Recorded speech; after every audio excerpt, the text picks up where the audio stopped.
we talking about? UTIs? And yeah, UTIs. Yeah. But first, we want to show you the 4 most common catheters for males. Here's the different types of catheters. There's straight cathing, suprapubic, indwelling, and condom cathing. I don't know much about catheterization for women, but I'm sure that at least 2 of them are the most common for women, right? You would think. I'm not an expert.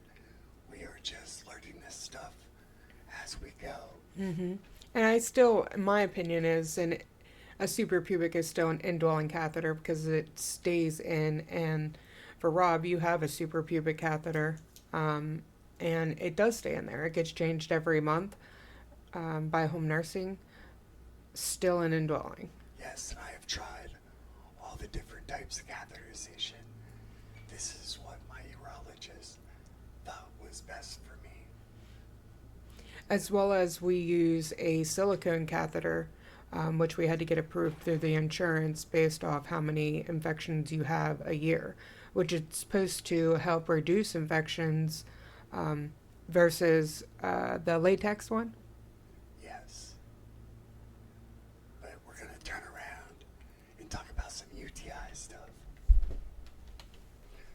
Alright, now that we have talked about the 4 most common types of catheters, we're going to talk about UTIs.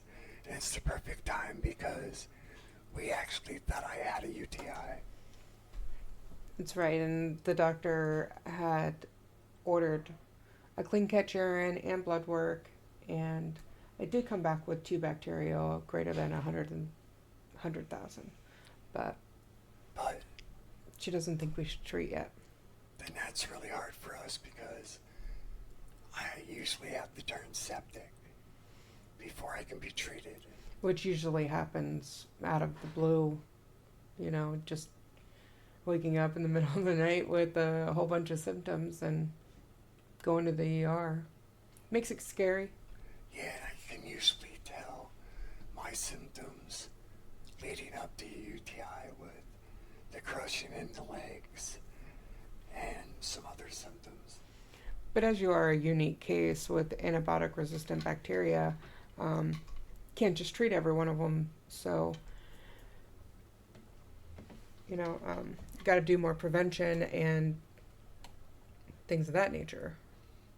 And there's so many ways that you can try to prevent UTIs with proper hygiene, washing your hands. Nutrition, hydration, Nutrition is big. medications. I think I'm on one medication right now. Methanamine. Methanamine hip 1 gram. I think it's like a antibiotic or a mild antibiotic or something of some sort that helps prevent UTIs. And you can drink a little cranberry juice in the morning. What else is there? There's comfort teas we've used. We found it to be helpful. Drinking it, putting in the peg tube, or using it to help flush. We have actually put it right into the bladder. Do not try it at home.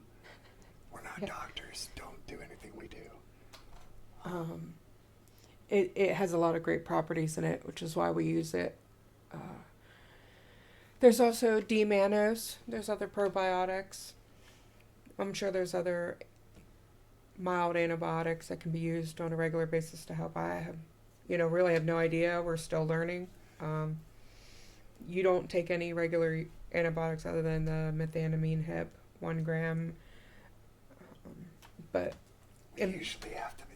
It's kind of like the lottery, but the bad lottery. yeah, Because we have to wait to figure out when it's going to happen.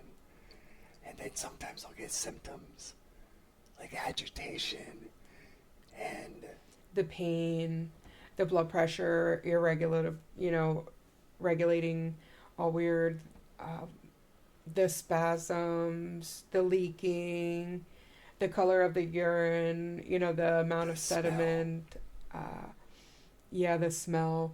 Pseudomonas has a particular smell. You know, it seems like each infection type, we're kind of learning its own symptoms too, to a degree, or combination as well.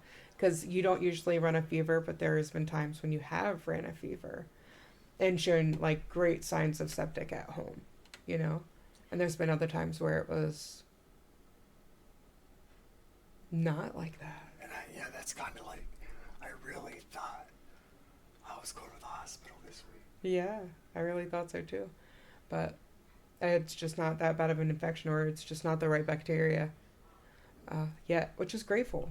Yeah, the Gratitude in doctor that. said they didn't want to treat it right now, so. Right, so we'll just wait and see what the urologist says since she sent him a message. But along with medications, you're allergic to two of them, right? Vancomycin and Cipro. It puts me into anaphylactic shock. Which kind of makes it a little more complicated too, right? Because especially because the Pseudomonas is sensitive to, meaning it can only be treated by a class of IV antibiotics. And it sucks because then I have to end up in the hospital. And we've learned now that usually I'll end up for 2 days, then home for 7 days on a PICC line. Right, but the last time you were treated, they were able to just place a midline and send the antibiotics to home, which was really neat that they were able to figure that out. It was the first time that happened. It did reduce one hospitalization this year, but you did have 3 already on, you know, so it does. Yeah, COVID was one of them. Yeah, COVID, the PEG tube placement in January, COVID in February, and then your recent surgery that you just did in July. And yeah, I don't know what you guys do to help prevent UTIs, but you can definitely drop us a comment. Right. What are we do? We make sure the bag's emptied pretty regularly, that it's not overfilled, and the urine has plenty of space to go, because we have found that the fumes also evaporate inside the bag in line, creating urine not to flow through. Yeah, it can vapor lock, We've especially on hot days. Yeah, and we've different types of bags, you know, have different, they do different things. And Yeah. that last one we had to completely change because I had no idea, and I emptied the bag and it still didn't release the vapor lock. Yeah, it just wouldn't let me pee. It was a really weird thing. Right. And we, you know, usually home nurse changes your line, and we request a completely sterile environment to the best of their ability, you know, not running the catheter up the pant leg or anything, you know. Yeah, and if we don't like it, we do let them know. Mm-hmm. And they usually, we have one nurse now. Yeah, it makes it nice because you are followed by one home nurse through palliative care. And it is nice. It does make it, because you have one person familiar with all your things, knowing the way that we like it, and we're not afraid to verbalize that either. So it does make it a little more accommodating for you, especially in the event on those times when we need to get, you know, labs and. But flushing can definitely help. Yes, and they do make irrigation kits. And we get a lot of your supplies through. Who do we go through? Home care delivered. They've been really great compared to the nutrition place we go through, so. Yeah. But yeah, I mean, with the suprapubic too, we've had some problems, even with home nursing, changing the line. That we've gone into the urology office for almost 8 to 10 months, each month getting it changed because they weren't able to place the suprapubic catheter back in at home, which you got sent to the ER. But, you know, there's a lot of reasons there why we are particular. And because of that particularness, you know, it's important too for health-wise that we do have those boundaries. And yeah, last week, I accidentally ripped my line. Mm-hmm. So I was peeing blood for 2 days. Which is really uncommon But for you. We had a doctor appointment the next day, so I told her, I was like, just hold off till tomorrow. Yeah, because that night I thought it would be best to go to the ER based on the amount of blood. I know that a little blood can look like a lot, but the clotting and stuff, flushing it didn't really seem to help that night. But after seeing the doctor, flushing it again did seem to be the ticket for clearing Yeah, it up. cleared it up and no more blood. Yep. But we hope you enjoyed the show. I know that we've probably missed a lot. Mm-hmm. There's so much information on this topic to be talked about, and we're still learning, so I'm sure this will be another topic that we visit. Oh, yeah, definitely. Because it's really common in spinal cord injuries. So, And we also want to start putting out a video each Wednesday. yes, every Wednesday, 8 o'clock, there'll be a premiere. We'll be there to join you to watch it live. Next week is pain management. So, yeah, there's lots to talk about on that topic. So we're really excited about that one. So, But we love you guys. and we'll catch you on the next one.